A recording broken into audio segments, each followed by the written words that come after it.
اعوذ باللہ من الشیطان الرجیم بسم اللہ الرحمن الرحیم۔ اب یہ جو آیت آ رہی ہے پھر ایک طویل آیت ہے جس میں نے عرض کیا تھا بڑے بڑے حسین اور خوشنما حکمت کے اور علم کے اور معرفت کے پھول جو ہیں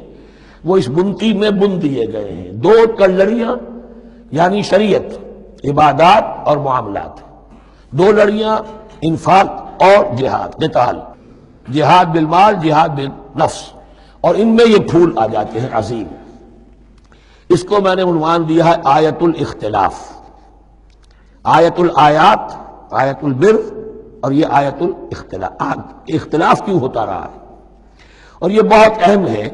اس لیے کہ جو وحدت ادیان کا فلسفہ دنیا میں کچھ لوگوں کی طرف سے پیش ہوتا ہے اس کا ایک حصہ صحیح ہے اور ایک حصہ غلط ہے۔ صحیح کون سا ہے، غلط کون سا ہے، وہ اس حدیث، اس آیت سے معلوم ہوگا۔ کان الناس امۃ واحدۃ، اس میں کوئی شک نہیں، پہلے تو انسان سب کے سب ایک امت تھے، حضرت آدم کی نسل، حضرت آدم نبی ہیں تو امت تو ایک ہی تھی۔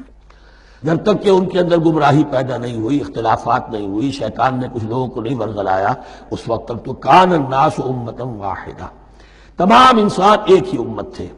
اب یہاں پہ سمجھ لیجئے کہ یہاں اس کے بعد ایک حرف محذوف ہے، ثم اختلفوا، پھر ان میں اختلافات ہوئے، فساد پیدا ہوا، کچھ لوگوں نے گمراہی کی سرنوشت اختیار کر لی۔ ایک بیٹا اگر حابیل تھا تو دوسرا قابیل بھی تھا۔ فبعث اللہ النبیین مبشرین ومنذرین، تو اب اللہ نے نبیوں کو بھیجنا شروع کیا جو بشارت دیتے تھے نیکوکاروں کو اور جو خبردار کرتے تھے غلط کاروں کو۔ وانزل معهم الکتاب بالحق لیحکم بین الناس فیما اختلفوا فیہ، اور اللہ نے ان کے ساتھ کتاب نازل فرمائی اپنی تاکہ وہ حق کے ساتھ نازل فرمائی تاکہ وہ فیصلہ کر دے لوگوں کے مابین ان امور میں جن میں انہوں نے اختلاف کیا تھا۔ وَمَا اخْتَلَفَ فِيهِ إِلَّا الَّذِينَ أُوتُوهُ مِن بَعْدِ مَا جَاءَتْهُمُ الْبَيِّنَاتُ بَغْيًا بَيْنَهُمْ، اور پھر جو اختلاف کیا ان میں سے تو نہیں کیا اختلاف کرنے والوں نے مگر جن کو کہ وہ کتاب دی جا چکی تھی، ہدایت دی جا چکی تھی، من بعد ما جاءتهم البینات، اور اس کا سبب کیا تھا؟ بغیم بینہم، یہ لفظ میں نے پہلے بھی نوٹ کروایا تھا، بغیم بینہم، دی ارج ٹو ڈومینیٹ، سدم سدھا، سارا فساد دنیا میں جو ہوتا ہے دی ارج ٹو ڈومینیٹ، آدمی جو ہے میں اس کی بات کیوں مانوں، یہ کیوں نہ میری مانے، یہ ہے کہ جس میں جو بھی سربراہی اور بالادستی حاصل کرنے کی جو ایک انسان کے اندر ایک ہے امنگ ہے، یہ امنگ رکھی گئی ہے انسان میں، جہاں انسان کے اندر اچھے میلانات رکھے گئے، برے بھی رکھے گئے، نفس بھی تو انسان ہی میں ہے، اس لیے کہ انہی کی درمیان حق و باطل کی کشمکش چلتی ہے انسان کے باطن میں، حق و باطل کی ایک کشاکش انسان کے باطن میں چلتی ہے، ایک خارج میں چلتی ہے۔ تو فرمایا پھر ہم نے اپنے رسول بھیجنے شروع کیے، فبعث اللہ النبیین مبشرین ومنذرین وانزل معهم الکتاب بالحق لیحکم بین الناس فیما اختلفوا فیہ وما اختلف فیہ الا الذین اوتوہ من بعد ما جاءتهم البینات بغیا بینہم